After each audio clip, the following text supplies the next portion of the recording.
16वें अध्याय भगवद गीता का 16वां अध्याय की शुरुआत। भगवान कहते हैं, अभयम सत्व संशुद्धि ज्ञान योग व्यवस्थिति दानम दमश्च यज्ञश्च स्वाध्यायस्तप आर्जवम। पहला ही शब्द है अभय।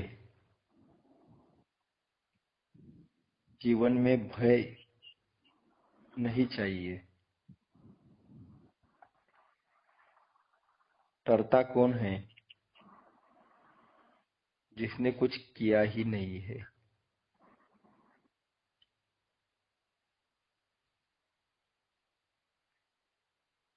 जीवन में डर उसको ही लगेगा जिसने एग्जाम के वक्त पूरे साल में पढ़ाई नहीं की, वही एग्जाम में डरेगा। जिसने पढ़ाई की है वो क्या डरेगा?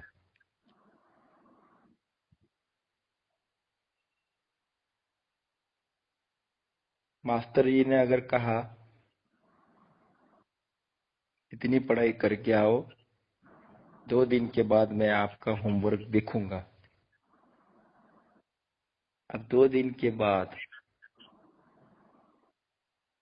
अगर बच्चा 2 दिन खेलता कूदता ही रहेगा, होमवर्क नहीं करेगा, तो 2 दिन के बाद स्कूल जाने के लिए वो डरेगा। पर यही होमवर्क अगर बच्चा करके जाता है, थोड़ा बहुत भी करता है, तो भी वो डरेगा नहीं। डर तभी लगता है जब होमवर्क नहीं किया। हम मृत्यु के समय डरते हैं। क्यों? क्योंकि जीवन में होमवर्क ही नहीं किया। ये जन्म किस लिए मिला? मैंने क्या करना चाहिए था? अब मैं क्या जवाब दूं? भगवान पूछेगा, तूने किया क्या?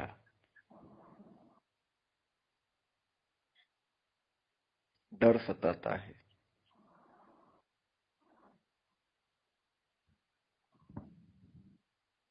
अलग अलग डर है जीवन में।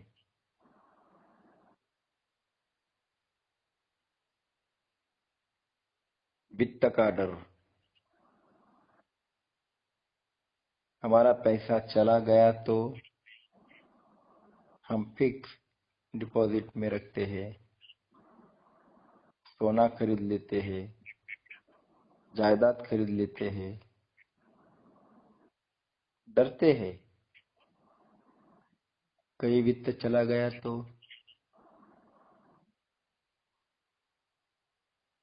वित्त संभालने के लिए, वित्त कमाने के पीछे दौड़ते हैं। हमें पैसे का डर है जीवन में।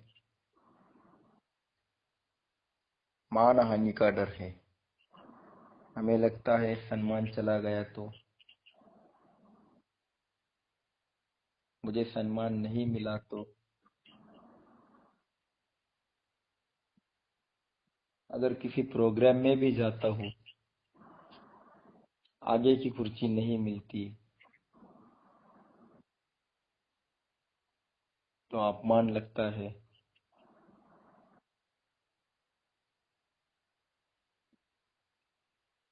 मान हानि का डर। कीर्ति का डर होता है, प्रसिद्धि का। मैंने इतना नाम कमाया है, और ये नाम, कमाया हुआ नाम, अगर उतना ऊंचाई पे नहीं रहता है तो कीर्ति का डर सताता है। परलोक का डर सताता है।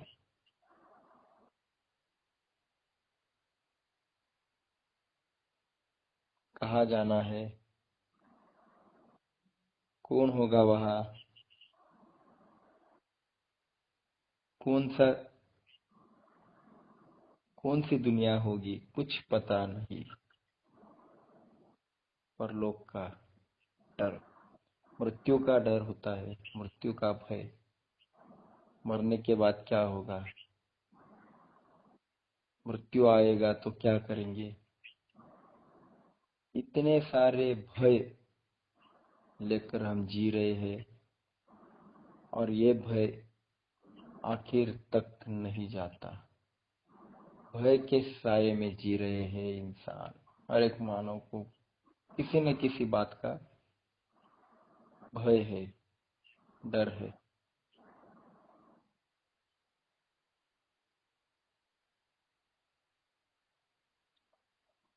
दो चूहे होते हैं, एक शहर में रहता है, एक गांव में रहता है। दोनों दोस्त। एक दिन शहर का चूहा गांव के चूहे को मिलने के लिए गया।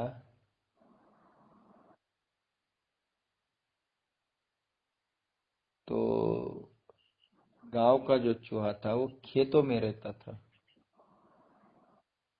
तो शहर का चूहा आते देख गांव का चूहा खुश हो गया। बहुत दिन से दोस्त मिले, बहुत बातें हुई। फिर भूख लग गई। तो जो गांव में रहने वाला, खेतों में रहने वाला चूहा था, वो बोला चलो हम खाना खाने जाते हैं। खाना खाने इसने खेत में ले गया। खेत में खाना देखकर शहर का चूहा बोलने लगा, अरे क्या तू ऐसी जिंदगी जी रहा है, इसे क्या खाना कहते हैं, ये तो बेकार खाना है, ऐसा खाना तो मैं कभी नहीं खाऊंगा।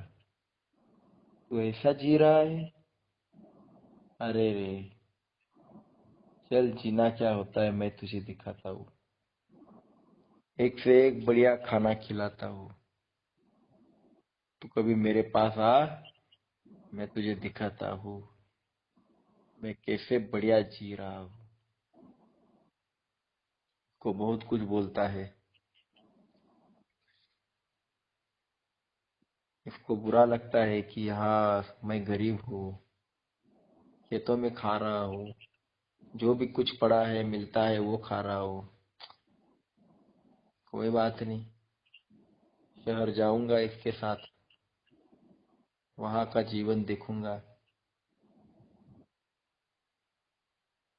तो शहर का चूहा चला जाता है।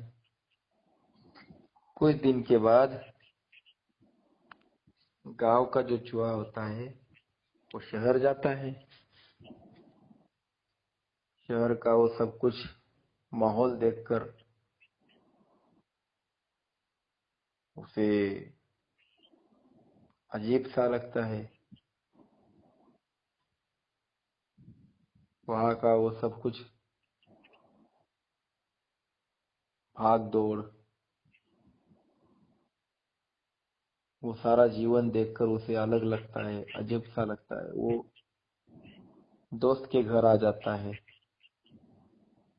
तो उसका दोस्त एक दुकान में रहता है, मिठाई की दुकान में। और वो जो अंदर आता है, वहां का ठाट बाट देखता है। 101 बड़ी बड़ी अच्छी सुंदर मिठाइयाँ देखता है। उसके मुंह में पानी आ जाता है। उसका दोस्त कहता है, देखा, ऐसा खाना खाता हूँ मैं रोज, बढ़िया है ना, इसलिए तुझे बुलाया मैंने इधर। गांव का चूहा कहता है कि सच में यार कितना नसीब वाला है तू, इतनी मजा करता है, इतना बढ़िया जीवन जी रहा है, और हम गरीब लोग। कहीं भी खाते हैं तो दोनों बातें करते हैं। अब भूख लगती है, खाने का समय होता है, वो कहता है चलो हम खाना खाएंगे। क्या खाएगा? इतने बड़े बड़े पदार्थ हैं, जो मिठाई खानी है खा। जैसे ही दोनों बिल से बाहर आते हैं और खाने के लिए शुरुआत करे, तभी वहां से कोई आ जाता है। ये तुरंत अंदर भाग जाते हैं। फिर थोड़ी देर के बाद दोनों बाहर आते हैं। फिर खाना शुरू करें तो फिर से किसी के जोर से चलने की आवाज आती है। इससे भागते हैं। ऐसा 2-4 बार हुआ। खाना शुरू नहीं करते हैं तो भागना पड़ता था। अब बड़ी दुकान थी मिठाई की, नौकर चाकर थे, तो शांति तो दुकान में थी ही नहीं। कोई ना कोई ग्राहक आते थे, वो भागना पड़ा उनको। एक समय ऐसा आया कि अब वो खाना शुरू करे। उसी वक्त वो मालक जो होता है, वो मालक के हाथ में एक लंबा सा झाड़ू होता है। वो झाड़ू से उनके दोनों के पीठ पर इतना बड़ा फटका पड़ता है कि बस मरना ही बाकी था। इतना जोर से फटका। वो जोर से दौड़ते हैं, अपनी जान मुट्ठी में लेकर भागते हैं और बिल में छुप जाते हैं। अब ऐसा प्रसंग आने के बाद गांव का चूहा कहता है कि भाई, तेरा जीवन तो मुझे समझ में आ गया, तेरा खाना भी मुझे समझ में आ गया। ऐसा डर के मारे खाना, बार बार दौड़ना, ये बड़प्पन, ये सब तुझे ही रहने दे। मैं तुझे नमस्कार करता हूँ, और मैं जो गांव में रहता हूँ, भले सूखी रोटी खाता हूँ, जो भी मिला वो खाता हूँ, पर मेरे जीवन में किसी भी प्रकार का भय नहीं है, डर नहीं है कि कोई आएगा मुझे मारेगा। तेरे जैसा डर के मारे खाना ये मुझसे नहीं होगा। तू तुझे ही रख, मैं जा रहा हूँ। और वो निकल आता है। ऐसा ही मनुष्य के जीवन में हो रहा है। जैसा मिठाई के दुकान में जो चूहे होते हैं, वो डर के मारे खाते हैं, इधर उधर देखते भागते हैं कहीं फटका ना पड़ जाए। उसी प्रकार हम डर के मारे जी रहे हैं, कहीं पैसा ना चला जाए, कहीं अपमान ना हो जाए, कहीं मृत्यु ना आ जाए। यही डर सताता है, यही डर सताता है। इसी डर के मारे जिंदगी जी रहे हैं। इसलिए पूजनीय दादाजी कहते हैं कि जीवन में अभय होना चाहिए, डर नहीं होना चाहिए। डर तभी नहीं होगा, भय तभी नहीं होगा जिंदगी में, जब उंगली माँ की पकड़ी होगी। माँ की उंगली पकड़कर चलने वाला, बाप की उंगली पकड़कर चलने वाला डरता नहीं है।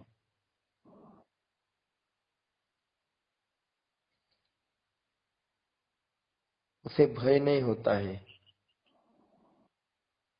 क्योंकि उसे पता है कि माँ मुझे अनजान रास्ते हो, मेरे लिए अनजान रास्ते हो, और वो मुझे सही जगह पर ले जाएगी। ये उसे भरोसा है, ये उसे विश्वास है।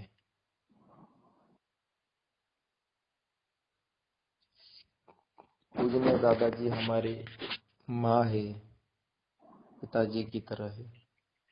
उनकी उंगली जिसने जिसने पकड़ी है, उसके जीवन का भय चला गया है, डर चला गया है।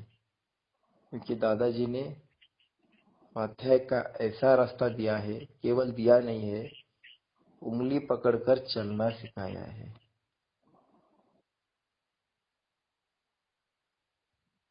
जीवन में से भय दादाजी ने निकाल डाला। चिंता ही नहीं रही कि हमारा क्या होगा। कुछ नहीं होगा, दादाजी आप हो, हमारे साथ है, कुछ नहीं। हमें कोई डर नहीं रहा, हमारे जिंदगी का डर ही चला गया। वित्त आएगा कि नहीं, दुकान में ग्राहक आएगा कि नहीं, पैसा रहेगा कि नहीं, सम्मान रहेगा कि नहीं, मृत्यु आएगा तो क्या क्या जवाब दूंगा भगवान को। सारा डर ही चला गया। परलोक में क्या होगा, आज बिल्कुल डर सता नहीं रहे हमें। क्यों? क्योंकि दादा ने अभय का रास्ता दिखाया। दादाजी कहते हैं, भय कैसे जाएगा? अनन्यश्चिन्तयन्तो माम ये जनाः पर्युपासते तेषां नित्याभियुक्तानां योगक्षेमं वहाम्यहम्। जब भगवान के ऊपर अनन्य भाव और श्रद्धा रहेगी, थोड़ी भी कम ना होगी, सुख आए दुख आए, दोनों में श्रद्धा अगर अटल है, तो तू चिंता मत कर, भगवान तेरा योगक्षेम चलाएगा। अब सब कुछ भगवान के ऊपर छोड़कर जीने की कला दादाजी ने सिखाई, तो डर काहे का। बच्चे को मास्टर जी कहते, ये 50,000 रुपए फीस भरने की है, नहीं तो क्लास से, स्कूल से एंट्री नहीं मिलेगी। बच्चे को थोड़ा भी डर नहीं लगता है, थोड़ी भी चिंता नहीं। घर आकर बाप को कहता है, मास्टर जी ऐसा ऐसा बोले है, वो खेलने के लिए भाग जाता है। अब 50,000 की चिंता बाप करता है, बच्चा करता है क्या? उसी प्रकार जीवन जी रहे हैं, तो भगवान के ऊपर सौंप दो, बस अपनी मस्ती में मग्न रहो, लाइफ को एंजॉय करो। किसी भी संत को, महापुरुष को आप देखो, चेहरे पर थोड़ा भी भय नहीं दिखेगा, चिंता नहीं दिखेगी। क्यों? क्योंकि पूरी जिंदगी उन्होंने भगवान के ऊपर सौंप दी थी। भगवान जैसा तू चलाएगा हम चलेंगे। तुझे सुख देना है तो सुख दे, दुख देना है तो दुख दे। कोई भी चिंता, कोई भी भय किसी भी बात का नहीं था। कोई भी महापुरुष को मृत्यु का कभी भय नहीं दिखाई दिया, किसी भी संत को।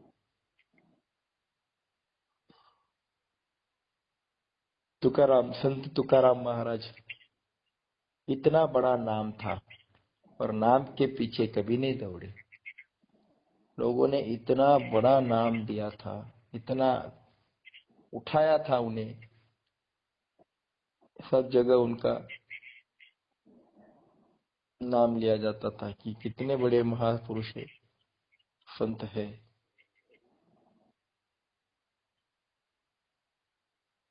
एक दिन क्या हुआ, वो इतने भोले थे कि बस दूसरों के जीवन में खुशियां लाते थे, और लाने के लिए कुछ भी करते थे, सोचते नहीं थे।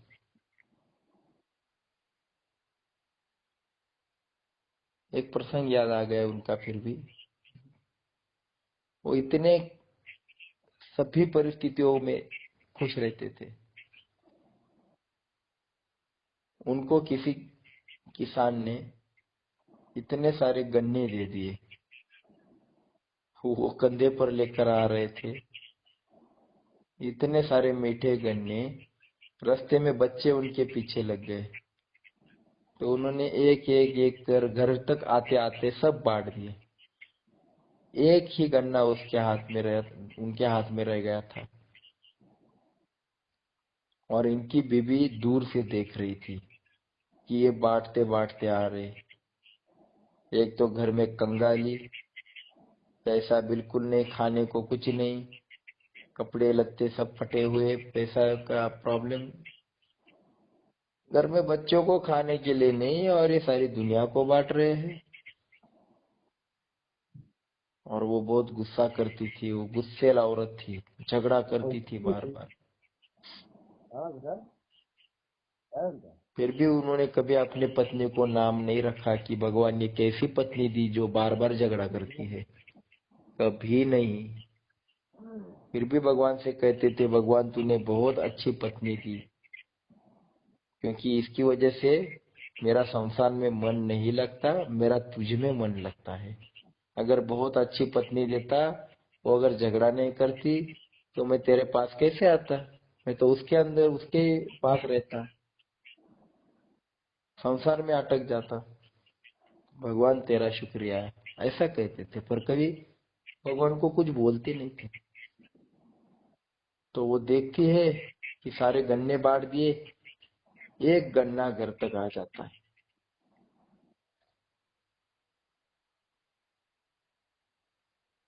गुस्सा होता है, वो गन्ना हाथ में लेती है और गुस्से से संत तुकाराम जी के पीठ पर जोर से मारती है।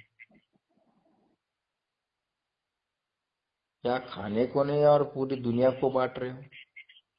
तो गन्ना जब पीठ पे मारती है, तो इतने जोर से मारने के बाद उसके 3 टुकड़े होते हैं। तुकाराम जी कहते हैं, मुझे पता था तू अकेला नहीं खाएगी। देख तेरा कितना प्यार है हमारे ऊपर, तूने 3 टुकड़े किए, एक मुझे, एक तुझे, एक बच्चों को। सही में तू बहुत ही होशियार है। इतना होने के बाद भी कितना शांति से बोलते हैं।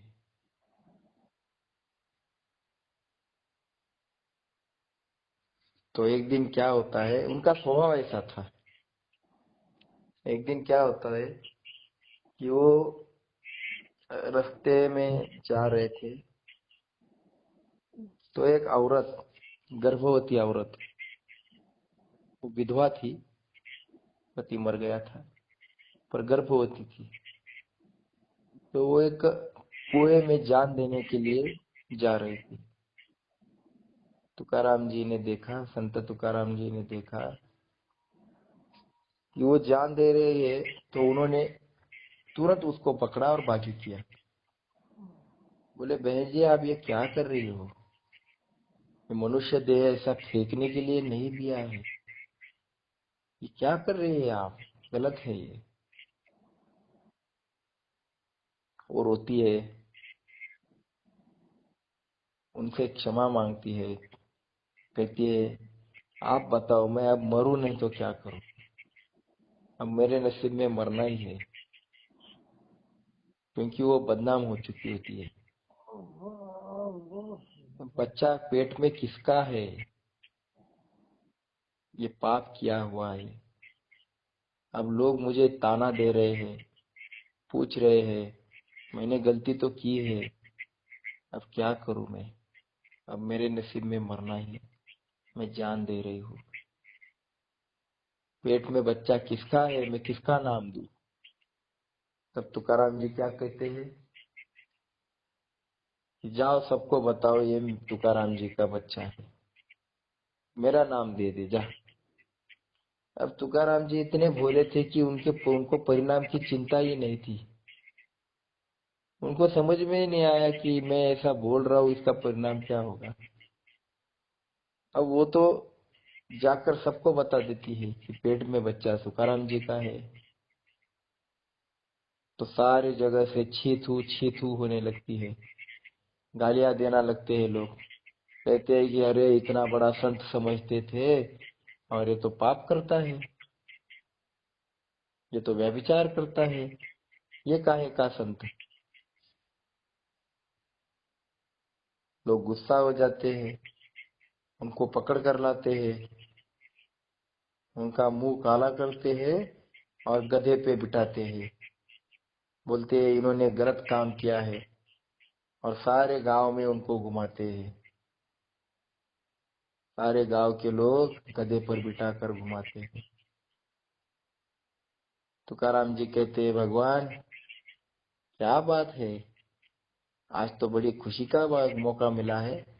आज तो आपको गधे पर बैठने का इच्छा हो रहा था, तो आपने मुझे गधे पर बिठा दिया। ये तो बड़ी अच्छी बात है, चलो घूम के आते हैं।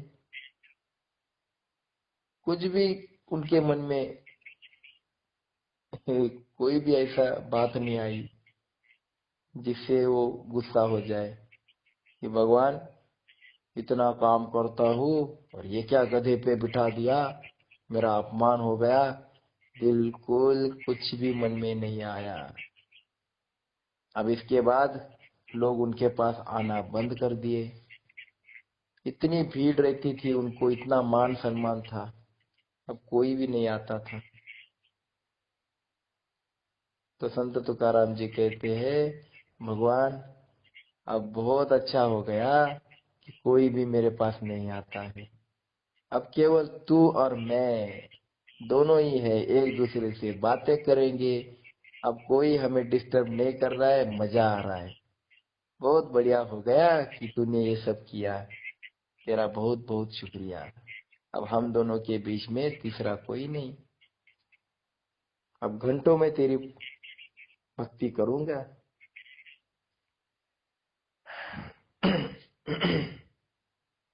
ऐसा होता है संत का जीवन। और हमारे जीवन में भगवान का काम करते हैं और जब कोई दुख आता है, कटु प्रसंग आता है, सब किए पर पानी फिर जाता है।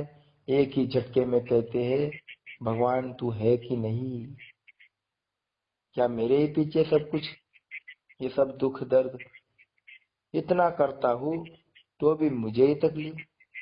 ये हमारे मुंह के शब्द निकलते हैं।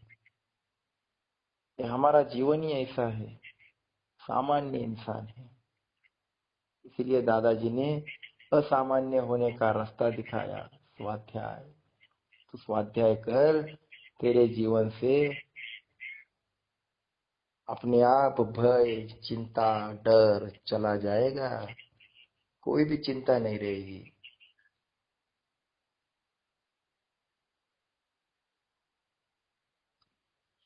इसलिए दादाजी कहते हैं कि भय मुक्त होना है तो भगवान का बनो, भगवान का लाडला बनो।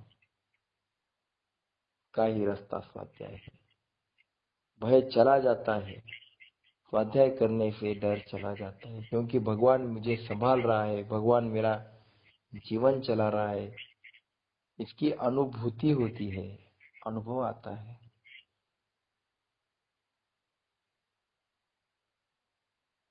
पर इसके लिए जीवन को भगवान की चरणों में समर्पित करना होता है।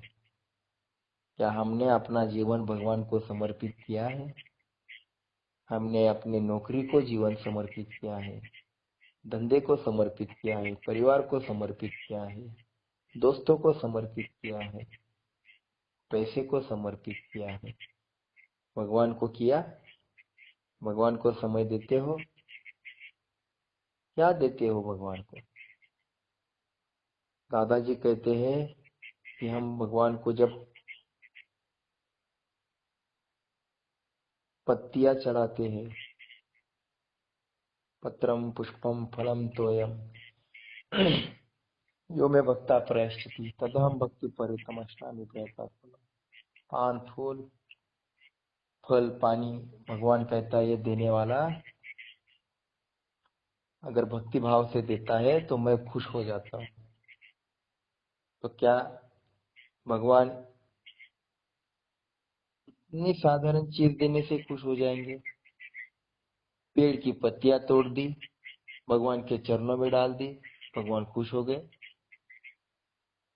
इतने साधारण भगवान है, पत्ती से खुश हो जाएंगे? क्या ये गीता में लिखा है पत्तियां देने से मैं खुश हो जाऊंगा? पत्रम, हम बेल की पत्ती चढ़ाते हैं, इतनी पत्तियां चढ़ाते हैं कि वो जो भगवान की मूर्ति होती है या शिवलिंग होता है वो दिखता भी नहीं। 1000 पत्तियां डाली, 1000 बेल पत्ती, 1000 तुलसी की पत्ती। अरे पत्र किसे कहते हैं?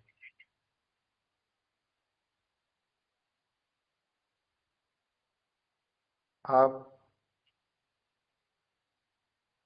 ऐसा पत्र भगवान को दो, उसमें लिखो, भगवान मैं सुखी हूँ, मैं खुश हूँ, मेरे जीवन में कोई भी दुख नहीं है।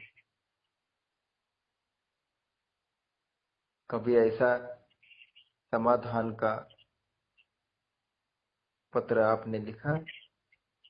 ये पत्र भगवान चाहता है। ऐसा पत्र मैंने चढ़ाया भगवान को? कभी नहीं। मेरा पत्र जो होता है वो मांग, सतत मांगता रहता है, डर का, रोने वाला। ऐसे ही हमारे पत्र हैं। आप बेल की पत्तियां चढ़ाते हो, बेल त्रिदल कहते हैं, उसमें कितनी पत्ती रहती है? 3 पत्ती, त्रिदल। हम भगवान को बेल चढ़ाते हुए, इसका मतलब क्या होता है? 3 पत्ती होती है मेरे जीवन में। मेरे जीवन का भी 3 पत्ती है, मेरी 3 अवस्था जो है वो भगवान को चढ़ानी है, समर्पित करनी है। बेल पत्तियां तो सिंबल है मेरे जीवन का कि भगवान मैं ये त्रिदल तुझे अर्पण कर रहा हूँ। कौन सा त्रिदल? मेरे जीवन की 3 अवस्था, कौमारम यौवनम जरा। मतलब मेरे जीवन में मेरा बालपन, युवावस्था और बुढ़ापा मुझे भगवान तेरे चरणों में अर्पण करना है। कौमारम भगवान को अर्पण करना मतलब मुझे बालक होना है। कौमार मतलब बालक, मुझे बालक अवस्था भगवान को देनी है। मतलब क्या? तो बालक के जीवन में जो सद्गुण है, क्वालिटीज है, वो मुझे मेरे जीवन में लाना है और वो भगवान के चरणों में अर्पण करना है। बालक के जीवन में कौन से गुण होते हैं? वो चिंता रहित होता है। आपने कभी बालक के मुख पे चिंता देखी है? कभी नहीं देखी है। बालक खेलता है, माँ बाप चिंता करते हैं। उसी प्रकार मेरे जीवन में चिंता मुक्त होना है। चिंता भगवान करेगा, मैं नहीं करूंगा। ये क्वालिटीज जीवन में लाना है। उद्विग्नता रहित बच्चा होता है, से कभी भी उद्विग्नता नहीं आती। दूस, बच्चा दूसरों का सुख देखकर उसे कोई फर्क नहीं पड़ता। उद्विग्न नहीं, वो निराश नहीं होता है, निराशा रहित होता है। निष्पापता बच्चे के मुख पे रहती है। किसी भी बच्चे को देखो, छोटा बच्चा देखकर आप तुरंत उसका पापा लेते हो, और इतना निष्पाप होता है। ऐसी निष्पापता जीवन में लाना है। निरागसता बच्चा के मुख पे होती है, ऐसी निरागसता हमें हमारे जीवन में क्वालिटीज लाना है। तो ये बच्चे के गुण होते हैं, ये क्वालिटीज जीवन में लाकर भगवान के चरणों में समर्पित करना, इसे कहते हैं कौमारम। दूसरा पत्र क्या है उसमें? यौवनम। मुझे युवावस्था जीवन की भगवान को देनी है। तारुण्य, युवा वही होता है जिसमें तेजस्विता, तपस्विता, तत्परता रहती है, तेज भरा जीवन। आपने किसी गुरु को देखा होगा कि उसके चेहरे के पीछे, के सर के पीछे एक गोल तेज का वलय होता है, सूरज दिखाते हैं। उसका मतलब क्या है कि ये महापुरुष जीवन में तेजस्वी जीवन जिया है, इसलिए उसके पीछे तेज रहता है, सूरज रहता है। तेजस्विता का मतलब क्या है कि जिसने कभी लाचारी से जीवन नहीं जिया है, कभी किसी के पीछे के सामने हाथ नहीं फैलाया, कभी किसी के सामने झुका नहीं है, इसे कहते हैं तेजस्वी जीवन। तरुण ऐसा तेजस्वी चाहिए, तपस्वी चाहिए। तपो द्वंद्व सहनम,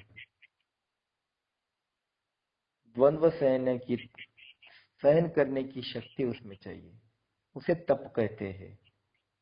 तप यानी उठाया हुआ दुख सहन करे। इसलिए दादाजी कहते हैं कि आज स्वाध्यायी युवा गांव गांव घर घर में जाते हैं, दुख उठाते हैं, भगवान तेरा कार्य करेंगे। ये तपस्वी है। और तत्पर चाहिए, तत्पर भगवान के कार्य में तुरंत काम करेंगे, रुकेंगे नहीं, कभी भी तैयार। देश का लड़ने वाला सैनिक कभी भी अपनी तलवार हो या बंदूक हो तैयार रखता है। तत्पर, कभी भी समय आए लड़ने का, मैं तैयार हूँ। उसी प्रकार भगवान का कार्य करने वाले तत्पर रहते हैं, मैं तैयार हूँ भगवान तेरा कार्य करने के लिए। सोचूंगा, देखूंगा, ये जीवन नहीं है। तुरंत तैयार, मैं तैयार हूँ, इसे कहते हैं तत्पर। ये तारुण्य हमें खिलाना है, हमारा बढ़ाना है और भगवान के चरणों में अर्पित करना है, समर्पित करना है। ये पत्र हम करते हैं अर्पण। बचपन खेलने में जाता है, तारुण्य मजा में जाता है और बुढ़ापा चिंता में जाता है, क्योंकि भगवान के चरणों में समर्पित जीवन नहीं, चिंताएं आने वाली है, डर ही सताने वाला है। कौमारम यौवनम जरा, जरा यानी बुढ़ापा, बुढ़ापा भी हमें भगवान के चरणों में समर्पित करना है। वृद्धावस्था में परिपक्वता होती है। तपो वृद्ध, ज्ञान वृद्ध, वृद्ध यानी बढ़ा हुआ है। हमारे संस्कृति ने वृद्ध कहा है, बूढ़ा नहीं कहा है। वृद्ध यानी जो तप से बड़ा है, ज्ञान से बड़ा है, उसके पास बहुत सारा ज्ञान है, ऐसा होता है वृद्ध। तो ये जो वृद्धत्व है, ये भी भगवान को समर्पित करना है। तो काहे की चिंता, काहे का भय सताएगा, क्यों डर सताएगा।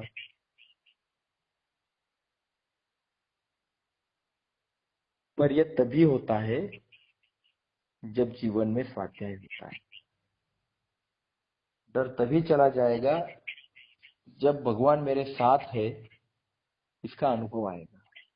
इसलिए दादाजी कहते हैं कि भय गंड तब चला जाएगा जब मेरे जीवन में इसकी अनुभूति आएगी कि सच में भगवान ही मेरे साथ है, मैं क्यों डरूं।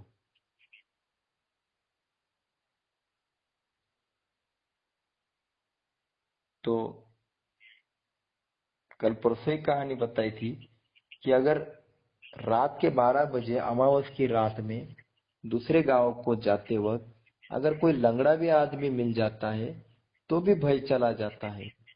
अब सच में चोर आए या पिशाच आ जाए, वो लंगड़ा क्या करेगा।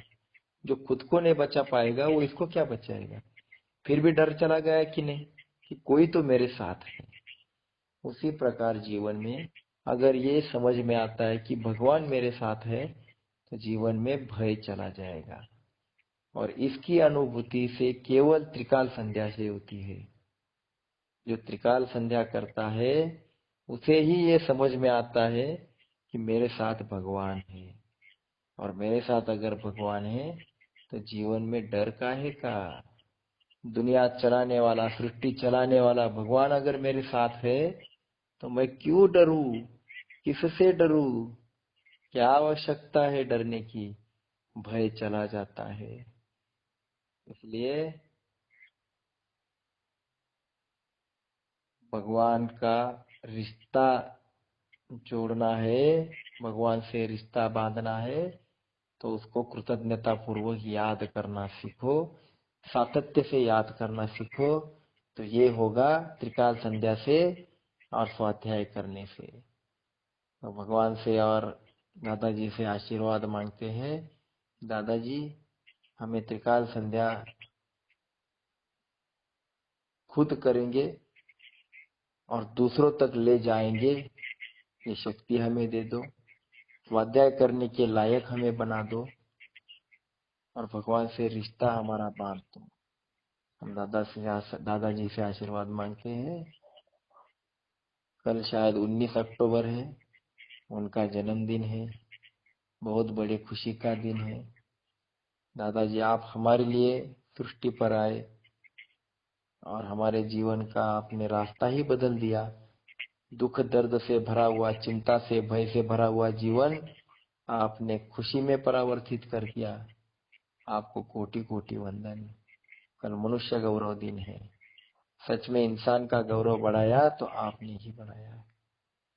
आपका जन्म मतलब मनुष्य का गौरव है। आपको कोटि कोटि वंदन।